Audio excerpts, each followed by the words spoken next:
Good morning students, this is Sanchita ma'am. Our today's topic is properties of materials from the chapter 4, sorting of materials into groups. The first property is the appearance.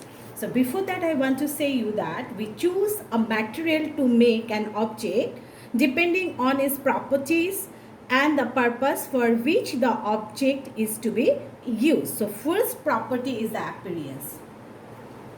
Materials usually look different from each other. Say for example sand. Sand looks different from wood. Wood looks different from plastic. Plastic looks different from aluminium, or wood looks different from aluminium and copper. So these are the different metals. So what we can say that aluminium, copper or iron, they have some common characteristics which are totally different or which are not present in sand, wood or plastic. So they are totally different from sand and wood. Next you see the property is the luster. Now what is luster? Luster is a special kind of shine. So it is, we can say, it is the shininess of an object present on material, or shine which appears when materials are freshly cast. So that is the luster. So on the basis of the shininess or the luster, the materials are categorized into two categories, lustrous and the non-lustrous. So for example, all the metals like platinum, gold, silver, these are all the lustrous materials. Plastic, rubber, wood, paper, cloth, these are the non-lustrous materials. Clear? Now you see, sometimes what happens, we can see that some metals, they lost their shine and appear dull. Now what is the reason behind it? It is because of the action of air and moisture. Now what is moisture? Moisture is the water vapor present in the air. So because of the action of air and moisture, this metals, they sometimes lost their shine and appear dull. But if we cut them again freshly, so they, on their freshly cast surface, we can see again the shine, that is the luster. And that is why mostly these metals like platinum, gold, silver, these are used to make the jewelries. Then number 3, you see the texture. Number 3 property is the texture. Now, when we touch different materials, we find that some are rough and some are smooth. Now, what are the rough materials? So, the rough materials are the materials which have bumps and ridges on their surfaces which can be felt on touching. Now, what are bumps? Bumps are the raised area on the surface. And what are the ridges? Ridges are the narrow raised band or the part on the surface which are felt, which can be felt when we touch their surface. So these are the raised parts. So the rough surface materials, they have bumps, that means the raised area, or the ridges, that is the narrow raised part on their surface which can be felt. For example, wood, then rocks, bark of trees. So these are all the examples of rough materials. Now what are the smooth materials? Smooth materials have no such kind of bumps or the ridges on their surfaces. So that means they are smooth. They have a plain surface. For example, glass sheet or the flower petals. So these are the flower petals and the glass sheets are the examples of smooth materials. Next is the fourth is the hard nails. Now, for example, if we take a piece of sponge and the iron rod, and if you try to compress them, what we will see? We can see that easily we can compress the sponge, but easily we cannot compress the iron rod at all. But sponge we can compress. The materials which can be compressed, they are known as the smooth materials. So hard materials we cannot be compressed at all. So what are the examples of hard materials? Rock, steel rod, iron rod, helmet. Smooth materials are sponge, soft toys, pillows. These are the examples of smooth materials. So the hard materials are the materials which cannot be compressed at all. Fourth one is the state of the material. Here I am talking about the physical state, not the chemical one, the physical state. So most of the materials are grouped on the basis of their physical state into solid, liquid and gas. In solid, we can see the molecules are very closely packed.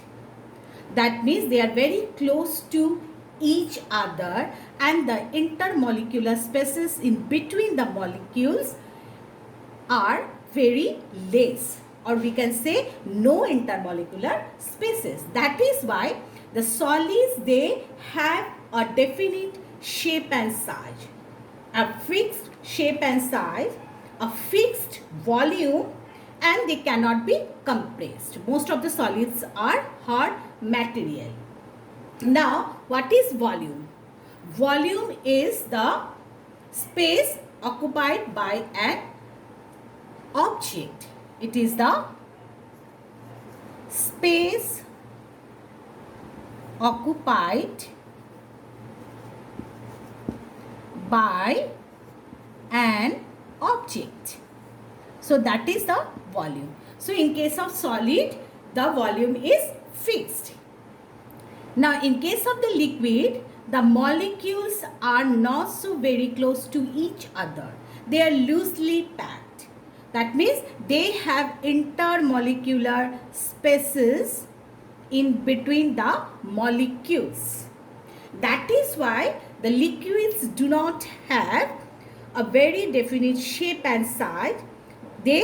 But the volume is fixed because they take the shape of the container where they are kept. That is why the volume is, because they do not have definite shape but they have a fixed volume. They can be compressed to be a small extent, and due to this molecular arrangement, that means the molecules are loosely packed. That is why the liquids can move from a place to another place but within a particular boundary. Now come to the gas. In the gas, the molecules are far away from each other. They are very loosely packed, That is why they do not have definite shape. They do not have fixed volume and they are highly compressed. So this is the that means on the basis of which we can, that is the physical state on the basis of which we can categorize the materials into solid, liquid and gas. That means in 3 categories. Now come to the 6th, that is the sixth property, that is the solubility. Now what is solubility? Solubility in water is the property of an object to dissolve in water. So on the basis of solubility, we can say the materials. What type of materials? That is the solids. Solid materials are grouped into 2 categories. one is soluble and another one is insoluble. That means the solid materials which are dissolved in water, they are known as water soluble substances, or we can say soluble substances like salt and sugar. Now the solid substances or the solid materials which do not get dissolved in water are known as insoluble materials like sand, chalk powder, etc. So how can we show that a particular solid is soluble or insoluble? So for that we have to take two glasses and mark them as A and B, and then we have to fill the glass with water, half, or we can take half glass of water also. In the both the glasses we have to take water, and in one glass we should add salt, or we can add sugar also, another one sand, and we have to stir that with a spoon very nicely.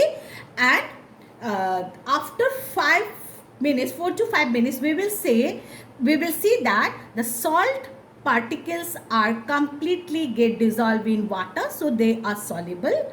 That means we can say the salt is a soluble material. But we can see in case of the second or the B glass number B, where we can see the sand, it forms a layer or forms a separate layer at the bottom of the glass. So this proves that sand is insoluble in water. Now, on the basis of the solubility, liquid materials are again categorized into two groups. One is miscible, another one is immiscible. Now, miscible liquids are the liquids that dissolve in water. For example, alcohol, vinegar, even the lime juice. So these are all the examples of miscible liquids. So the liquids which get dissolved in water are called the miscible liquids, and the liquids which do not get dissolved in water are known as immiscible liquids. For example, kerosene, petrol, oil, that may be the mustard oil or the soybean oil. So oils are also the examples of miscible liquids. Now come to the gases. Only oxygen and carbon dioxide, these are the two gases which get dissolved in water, and rest of the gases are not. Then next is the number 7, that is the property of floating and sinking. Now we see some objects float in water and others sink. That means the materials which are lighter than water, that means which are heavier than water, they sink, and the materials which are lighter than water, they float. That means the density of the materials are less than water. Water's density, they float. If the material's density is more than water's density, they sink. So for example, on the basis of floating and sinking, again the two categories, we can divide all the materials, that is the floating materials and the sinking materials. So materials like dry leaves, balloons, plastic mug, plastic bottle, they float in water because they are lighter. Their density is lesser than the water's density. Now the sinking materials like coins, stone, steel glass, paints, their density is much more than water, so they sink. Last property is the transparency. So on the basis of transparency, the materials are divided into three groups or three categories. So what we can say here, the transparency, on the basis of transparency, the first group is the transparent group, then the translucent and the opaque. So the transparent materials are the materials through which light can pass. That means transparent materials allow light to pass through them. For example, water and glass. Translucent materials are the materials through which light can pass partially. That means if these materials, translucent materials, allow only a very small portion of light to pass through them.